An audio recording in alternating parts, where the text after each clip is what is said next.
तो बताया कि जैसे इस भूत ने कथा सुनी है वैसे किसी ने भी कथा नहीं सुनी है। ये कैसे सुनता था? अदृढ़म च हतम ज्ञानम प्रमादेन हतम श्रुतम संदिग्धो ही हतो मंत्रो व्यग्रचित्तो हतो जपः।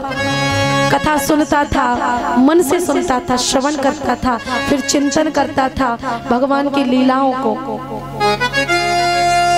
स्मरण करता था सबका।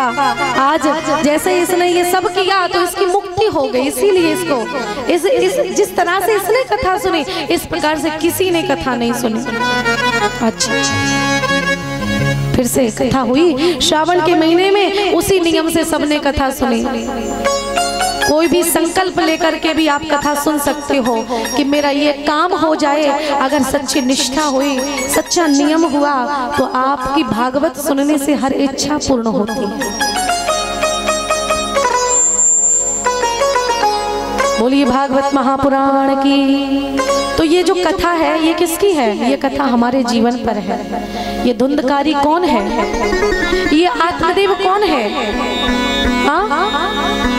आत्मदेव कौन है? और ये जो गोकर्ण जी हैं ये कौन है? ये धुंधली कौन है? यही तो कथा है।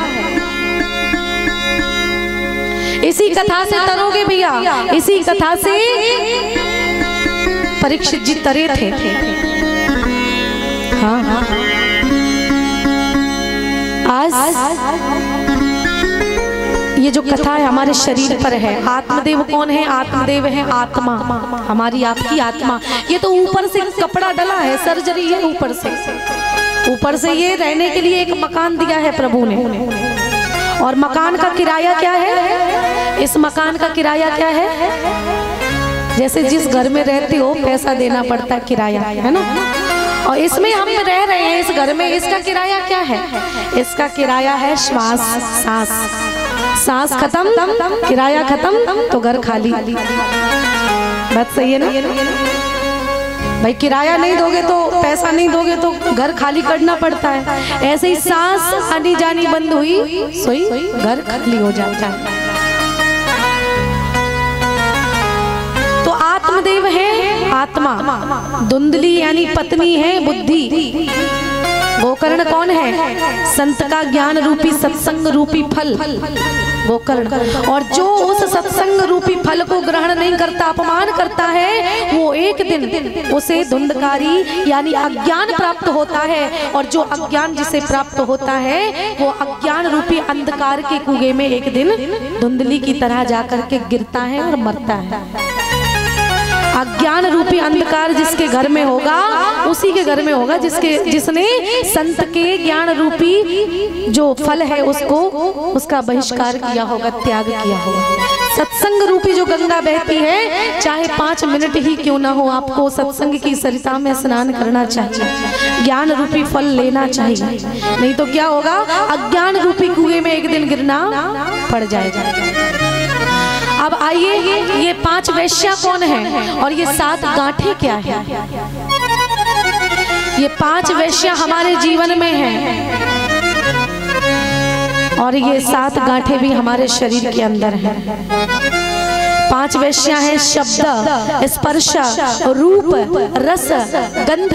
हम किसी स्त्री के प्रति या किसी पुरुष के प्रति जब हम आकर्षित होते हैं तो इन्हीं 5 वैश्याओं के, इन्हीं 5 वासनाओं के द्वारा शब्द, किसी के शब्द अच्छे लगेंगे तो हम आकर्षित होते हैं, किसी का स्पर्श, शारीरिक स्पर्श अच्छा लगता है तो हम आकर्षित होते हैं, शब्द, स्पर्श, रूप, किसी का सौंदर्य अच्छा लगता है तो हम आकर्षित होते हैं, रूप, रस, वाणी का रस अच्छा लगता है तो आकर्षित होते हैं, गंध, किसी के शरीर की महक अच्छी लगती है तो हम आकर्षित होते हैं। विश्वामित्र जो 10,000 साल तक तपस्या की गई वो भी इन्हीं 5 वासनाओं के कारण आकर्षित हो गए और 10,000 वर्ष की तपस्या पर पानी फिर गया और मेनका नाम की अप्सरा के चंगुल में पड़ गए।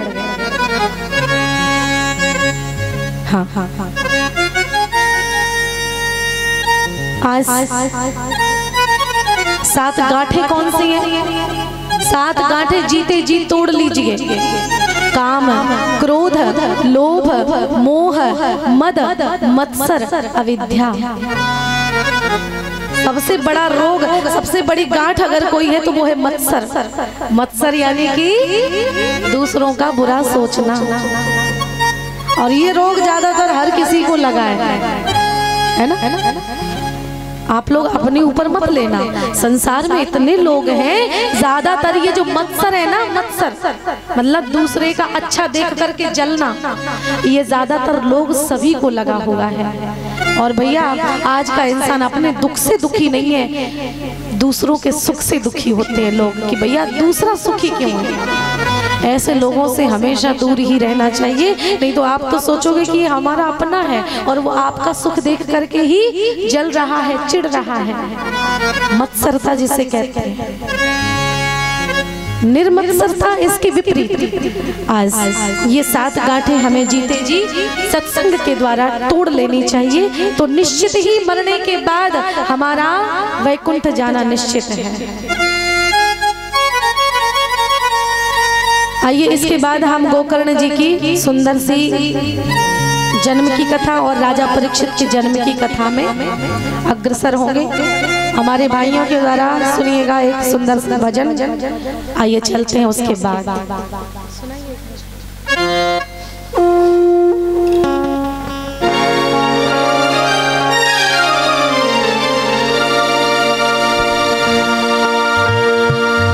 बोले वृंदावन बिहारी लाल की जय।